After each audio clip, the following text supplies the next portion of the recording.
Le ministre de l'Économie et de l'Innovation, Pierre Fitzgibbon, est avec nous à 100 Nouvelles pour parler de ce projet de loi que vous avez déposé aujourd'hui.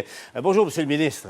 Bonjour, M. Larocque. On ne se trompe pas, là. C'est vraiment la pierre angulaire, si on veut, la pierre d'assise de la stratégie de développement économique de votre gouvernement aujourd'hui que vous déposez, là. Exactement. Je pense que le premier ministre a été très clair depuis nombre d'années, en fait. C'est pas nouveau. M. Legault parle de la transformation d'Investissement Québec depuis plusieurs années. Et là, moi, je suis celui qui va la mettre en place. Alors donc, si je résume, au fond, vous donnez beaucoup de pouvoir et d'amplitude à Investissement Québec là, qui va doubler d'employés, le passant de 500 à 1000. Ça va faire quoi, Investissement Québec 2.0, M. le ministre? Bien, écoutez, je pense que quand on dit on double, si vous avez raison, on double, mais il y a beaucoup de gens qui sont mobilisés du ministère de l'Économie qui s'en vont chez Investissement Québec. Je pense que ce qu'il faut regarder en tête, c'est que le ministère de l'Économie est responsable de la stratégie gouvernementale. C'est très important. Tout ce qui est l'exécution, tout ce qui est le contact avec des clients, qui sont nos entrepreneurs, va se faire de par Investissement Québec, je m'excuse, qui va inclure des ressources du MUI. Alors, donc, vous sortez les mains des opérations que vous faites à l'heure actuelle? C'est un peu ça?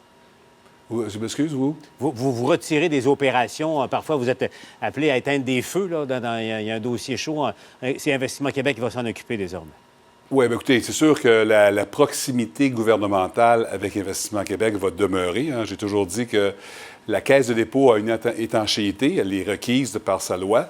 Investissement Québec, il y a moins d'étanchéité, mais il y a quand même des hauts dirigeants qui sont là. Il va y avoir des ressources qui vont être mobilisées pour exécuter la stratégie gouvernementale. Alors donc, autrement dit, vous donnez les ordres et Investissement Québec va les exécuter. Mais ça fait d'où? J'essaie de me rappeler un peu.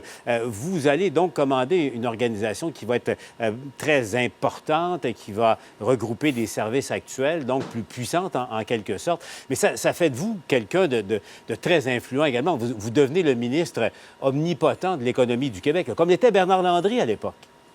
Bien, écoutez, je n'aurais pas cette prétention-là, mais je disais juste que les ressources que nous avons présentement au MUI se rapportent à moi et les ressources qu'on a chez Investissement Québec aussi indirectement. Donc, on consolide des ressources. On va être plus efficace. Je pense que ça va être carrément l'avantage de la nouvelle structure. Et il y a un volet aussi pour les délégations du Québec. Là. Le virage, il est clair. Vous voulez que les représentants du Québec à l'étranger mettent beaucoup de temps et d'énergie sur le développement économique, attirer des investissements.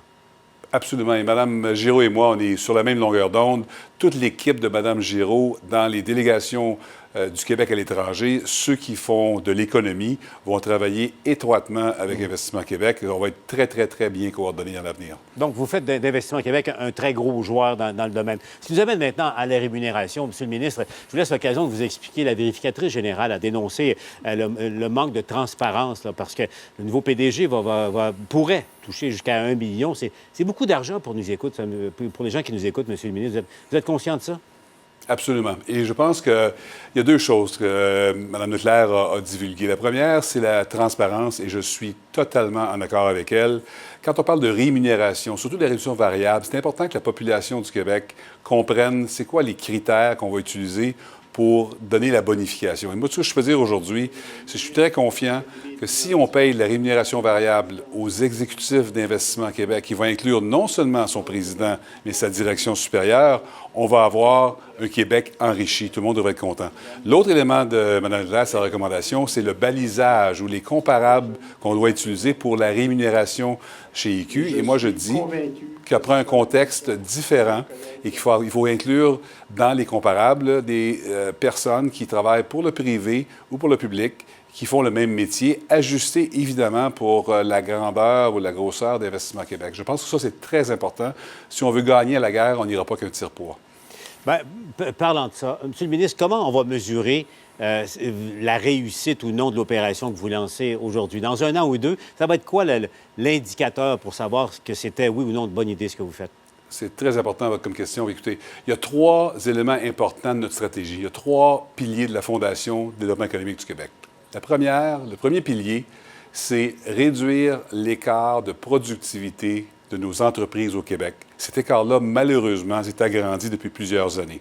On va mesurer ça, entre autres, par les investissements qui vont se faire privés non résidentiels en entreprise, principalement dans le numérique et aussi en automatisation.